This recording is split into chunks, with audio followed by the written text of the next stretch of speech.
Hi again. Today's quick tip, I want us to look at the Hermit card. Now, when this guy turns up in a reading, particularly if you've been asking questions about relationships, it can seem a little bit discouraging. I mean, after all, who of us, if any, really deeply wants to be on our own? I want us to look at this from a slightly different perspective. Now, hermits. Hermits are alone because they choose to be alone. Now, traditionally, hermits very often step away from society into kind of some sort of solitary living. That can be for spiritual reasons a lot of the time. It can be to get closer to nature, to come closer to the divine. The point I'm making is it's choice, and it's also a choice with very, very positive benefits. Second point, on my Hermit card, you can see that he's traveling in the dark.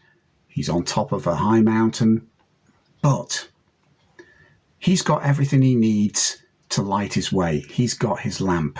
So if you find yourself alone, what this card is saying is that the illumination and the guidance that you need is already there, even though it may be a difficult journey that you're taking. Thirdly and finally, my Hermit, as you can see, is placed in the centre of a mandala. You can see the two spheres overlapping to form this oval space.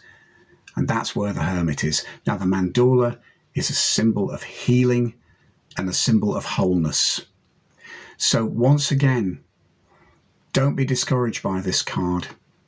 It may represent solitary existence or a spell on your own or a journey that only you can take. Nobody else can help you with. But actually, that can be as good and as healthy and as beneficial as being surrounded by the company that we crave. So he is not an easy card, but when he appears in your readings, don't get too down, because actually sometimes that stepping aside is the thing that we need.